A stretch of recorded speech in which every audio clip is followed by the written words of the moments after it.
Bonjour à tous et bienvenue sur ma chaîne. Je m'appelle Coralie, pour celles qui ne me connaissent pas.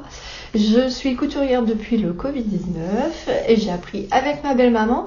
Et aujourd'hui, je viens vous parler de mon bilan couture de ce début d'année 2025. Alors, je vais commencer ce bilan couture par vous présenter ce que je porte, puisque c'est une cousette que j'ai faite au mois de janvier 2025. Donc il s'agit du sweatshirt de Cozy at Home de Liz Taylor. Donc c'est un livre avec plusieurs patrons à l'intérieur pour être cosy chez soi, mais celui-là je le porte aussi bien à l'extérieur qu'à l'intérieur. C'est un peu mon favori en ce moment, je le mets toutes les semaines, dès qu'il est lavé je suis contente de le porter. Il me tient bien chaud en ce moment. Voilà, on est tombé malade avec mon conjoint, donc autant vous dire que tout ce qui peut être un petit peu cocooning, je prends. Donc c'est un sweatshirt avec des manches raglants, il est très simple à coudre. Moi je n'ai pas de surjeteuse, donc autant vous dire que je l'ai fait à la machine à coudre avec un point zigzag et ça me suffit. Que vous dire? Alors le tissu, je l'ai eu au Marché Saint-Pierre à Paris lorsque j'y suis allée avec ma belle-maman, je crois que c'était en septembre. Ah oui, quand même. Oui, en septembre. Et voilà, il m'en reste un bout, donc je pense que je ferai le bas qui va avec le haut, ou bien j'en ferai une version pour ma petite nièce, je ne sais pas encore. Et le petit détail sympa de ce sweatshirt, c'est vraiment les plis qu'il y a aux manches. J'aime beaucoup, donc vous en avez 3. Hop. Et vraiment je le trouve très confort.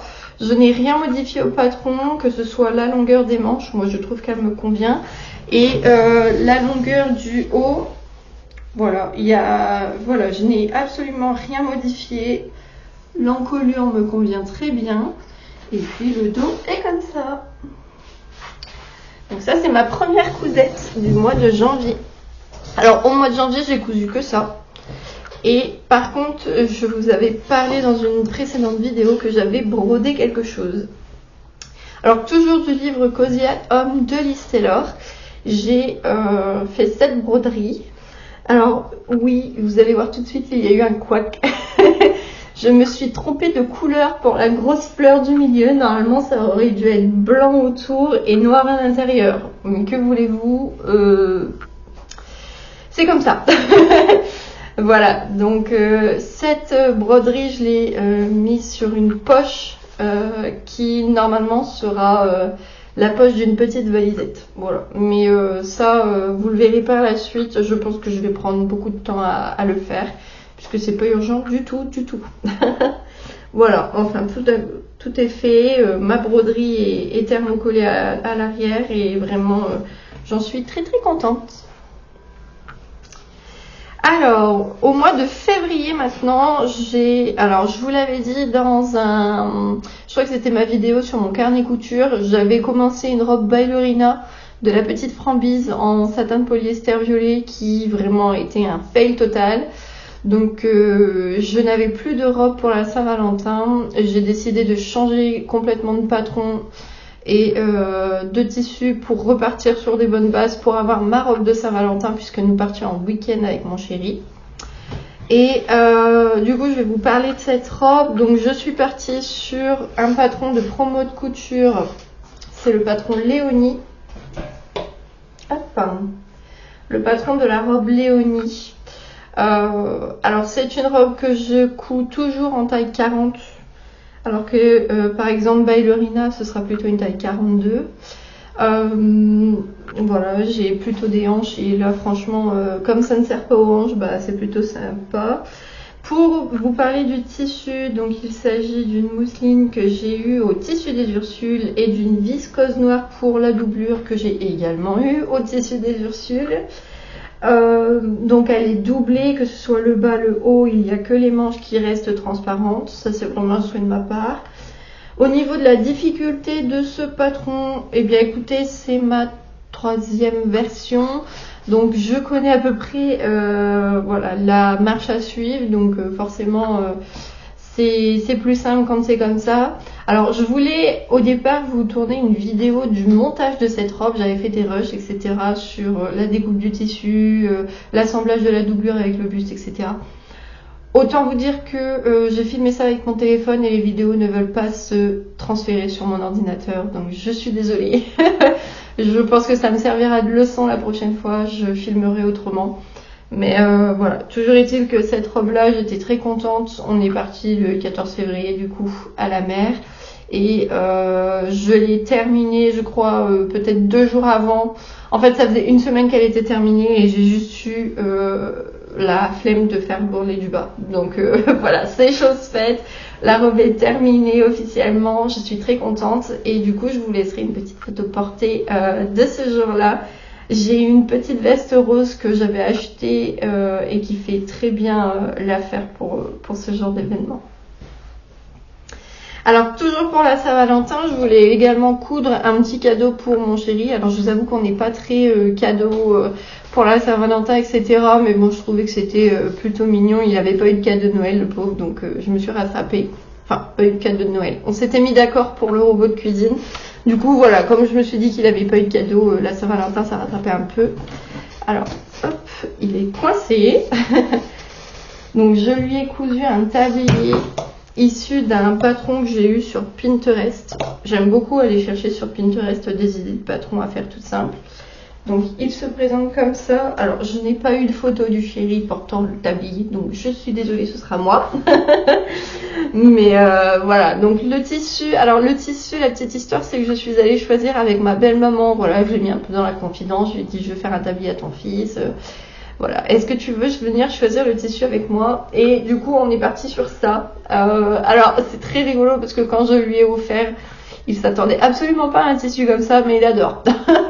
Donc, pari réussi, il aime beaucoup les faire un petit peu jamonisants en fait du tissu, donc tant mieux. Tant mieux, tant mieux. Et du coup, j'ai rajouté une poche sur son tablier à lui puisque je n'en ai pas sur le mien et que ça me manque. Voilà, donc il est très content de son tablier. Le petit bémol que j'aurais quand même à vous faire part, c'est la longueur en fait du lien pour l'attacher. En fait, moi je partais du principe qu'il allait attacher le tablier dans le dos. Or, il voulait que ça fasse, mais ça je ne savais pas avant, évidemment, vu que c'était une surprise. Il veut que ça passe dans le dos, mais que ça revienne devant pour le nouer. Et du coup, j'ai pas assez de longueur pour le nouer devant.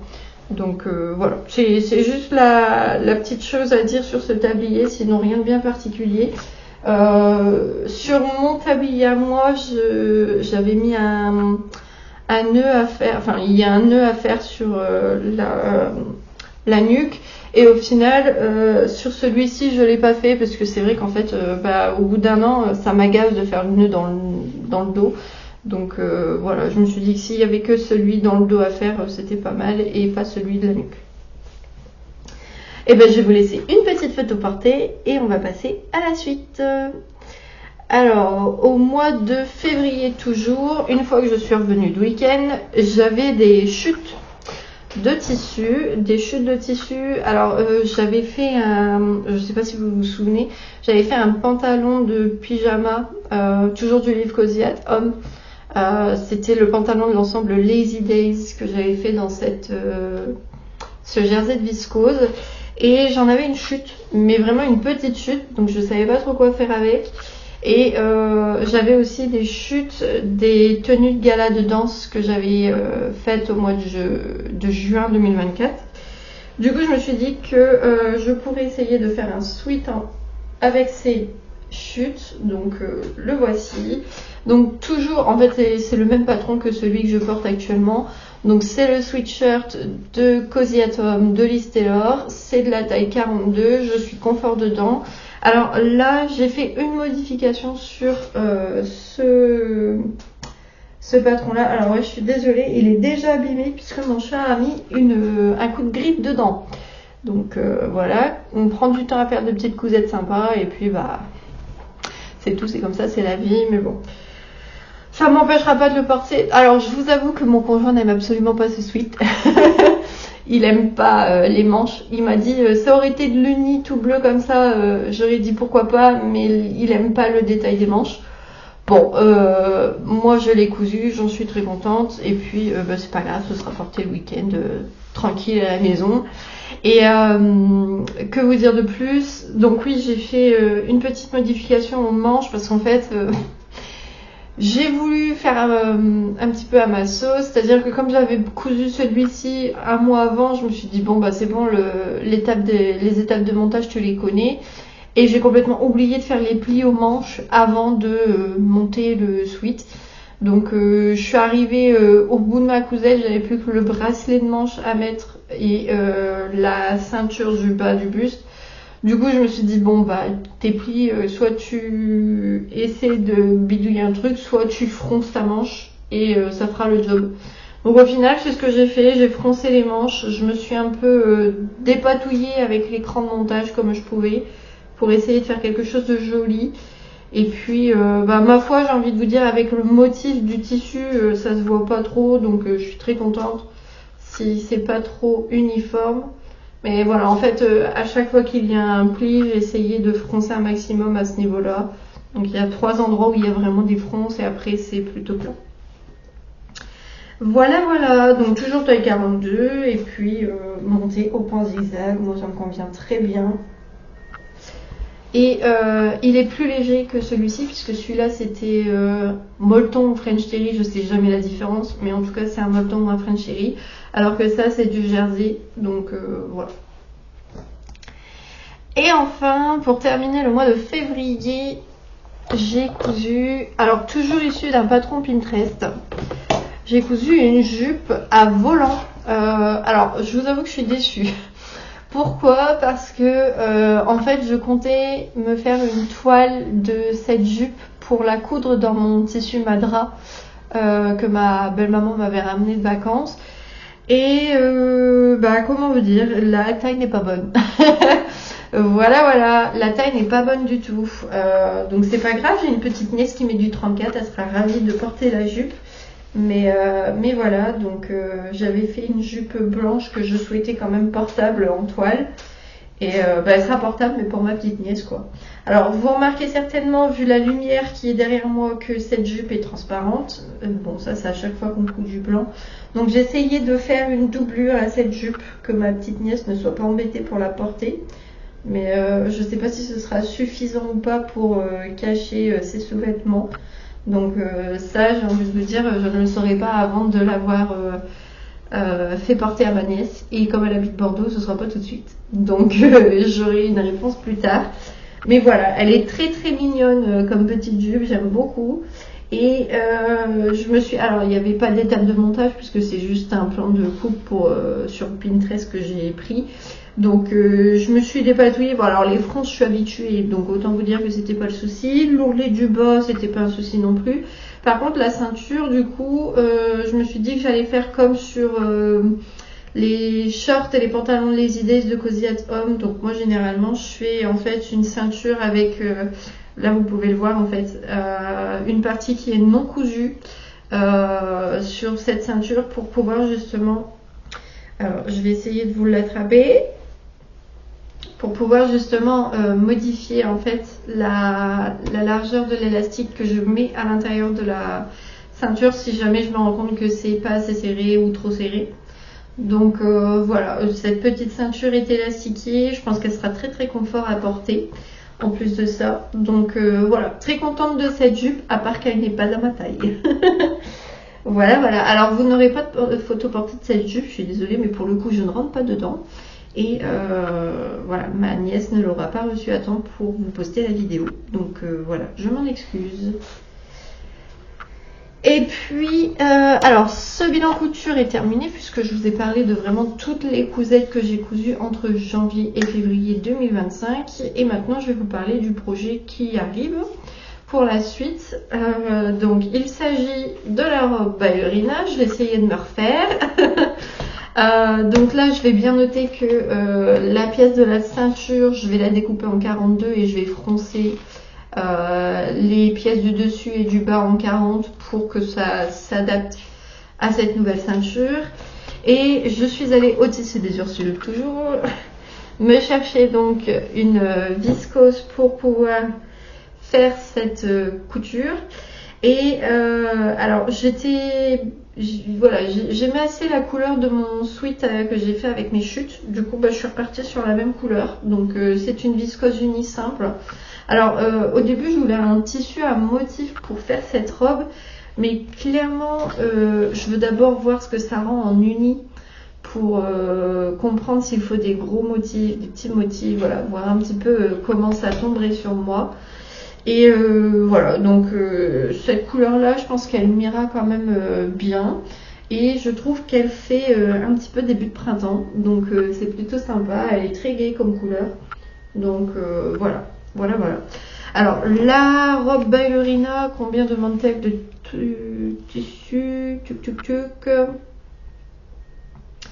3 mètres de tissu. Bon, voilà. Donc j'ai 3 mètres de viscose. De toute façon, j'étais partie au tissu des Ursules avec mon patron pour être sûre d'avoir la bonne mesure. Donc j'ai pris 3 mètres de cette viscose-là et puis on verra bien ce que ça donne. Et sinon, je vous ai pas dit, mais pour le tissu de ma jupe blanche, celle-ci, je suis tout simplement partie de 2 draps que j'ai chinés. Donc voilà, on a un magasin de brocante pas loin de chez moi. J'aime bien aller faire un tour, il me fallait des choses pour la déco de nos mariages. Du coup, je me suis dit que j'allais regarder s'il n'y avait pas des tissus un peu comme ça pour essayer de me faire des toiles. Et voilà, donc ce tissu m'a coûté 2 €. Ça fait le job pour une toile. Et puis, du coup, j'en ai pris un autre, voilà, toujours de cette brocante-là, ou celui-là. Je crois qu'il m'a coûté 3 € l'autre. Mais bon, 5 € pour du tissu qui vous sert pour des toiles, c'est vraiment pas exagéré. Donc voilà. Si on peut upcycler des tissus qui dorment un petit peu dans les brocantes, etc. pour leur donner une seconde vie, moi je suis pour. Donc voilà. Et bien sur ce, je pense que j'ai fait le tour de tout ce que je devais vous dire. Merci encore pour vos commentaires sous ma dernière vidéo de carnet couture. Je suis très contente. Je suis toujours contente de vous lire en fait et d'avoir un petit peu vos impressions. Donc n'hésitez surtout pas encore une fois à me laisser vos petites remarques. Et puis moi je vous embrasse très fort. Je vous dis à bientôt. Et puis bon courage pour vos prochaines cousettes.